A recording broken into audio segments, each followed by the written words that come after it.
हमारे बच्चे हमारा भविष्य है और हमारा भविष्य अंधकार में है सिर्फ और सिर्फ इस मोबाइल एडिक्शन की वजह से। नमस्कार, मैं योग गुरु अभिषेक बंसल आज इस शो के माध्यम से, जिसका नाम है योग है जीवन, आपको बताने की कोशिश करूंगा कि किस प्रकार हम अपने बच्चों को डी एडिक्ट कर सकते हैं इस मोबाइल एडिक्शन से। नमस्कार, मेरा नाम है योग गुरु अभिषेक बंसल। मैं पिछले 12 वर्षों से योग के क्षेत्र में कार्यरत हूँ। मैं देश विदेशों में आज तक हजारों लाखों लोगों को योग का ज्ञान दे चुका हूँ। मैं उन्हें उनकी बीमारियों से लड़ने में मदद भी कर चुका हूँ और एक बेहतर जीवन जीने का तरीका भी सिखला चुका हूँ। सुबह सवेर एक ही उद्देश्य लेकर के अपनी आंखें खोलता हूँ कि मुझे पूरे विश्व को बतलाना है कि पहला सुख है निरोगी काया, दूजा सुख है आसो माया। मेरा एक ही विजन है कि सारा संसार एक साउंड स्लीप लेकर के सोए, उनकी स्पिरिचुअल ग्रोथ हो, उनको मेंटल कामनेस मिले। और इसी पर्पस को सॉल्व करने के लिए मैं 10 से ज्यादा सोशल मीडिया प्लेटफॉर्म्स पर एक्टिव रहता हूं ताकि मैं ज्यादा से ज्यादा लोगों तक पहुंच पाऊं। 200 से 300 बार नेशनल टीवी पर भी प्रसारित हो चुका हूं अपना संदेश लोगों तक पहुंचाने के लिए, और नई दिल्ली शहर में टॉप योगा ट्रेनर की पोजीशन को भी होल्ड करता हूं। आज इस शो के माध्यम से आपके लिए लेकर आया हूं एक बेहद खास जानकारी, एक बेहद खास विषय पर, जिसके बारे में हमसे कविता जी ने मध्य प्रदेश से जानकारी लेने की चेष्टा व्यक्त की थी। हम बात कर रहे हैं कि किस प्रकार हम अपने बच्चों को मोबाइल से डी एडिक्ट कर सकते हैं।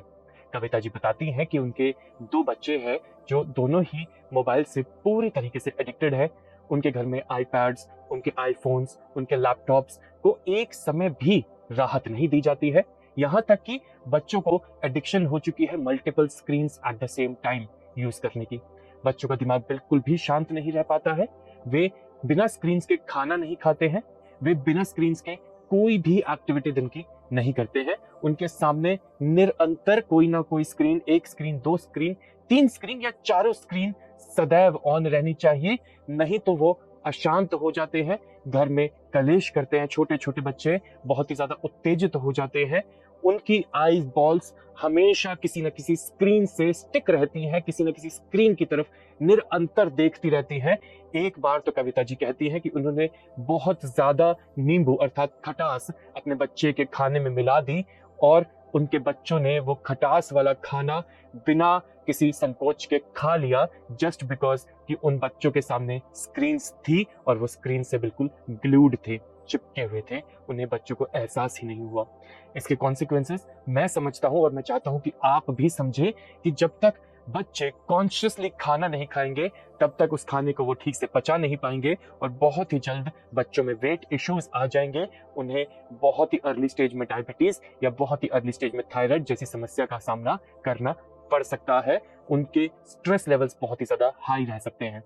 कविता जी ये भी बताती है कि अगर उनके बच्चों से स्क्रीन ले ली जाए तो बच्चे बहुत ही ज्यादा हाइपर हो जाते हैं और बच्चे मार पिटाई पर भी उतर जाते हैं। बच्चे अपने बाल नोचने लगते हैं, बच्चे अपने माता पिता के बाल नोचने लगते हैं, चीजों को नुकसान पहुंचाने लगते हैं, तोड़फोड़ मचाने लगते हैं, सिर अपना दीवार में देकर भी मारने की कोशिश करते हैं बच्चे। तो ये अत्यंत गंभीर समस्या है और ये मैं जानता हूं कि सिर्फ कविता जी के साथ नहीं है, ये आज के समय में 75% दंपतियों के साथ सेम सिचुएशन है। उनके टॉडलर्स उनके कंट्रोल में नहीं है और इसका एक बहुत बड़ा कारण हम शो में आगे डिस्कस करेंगे।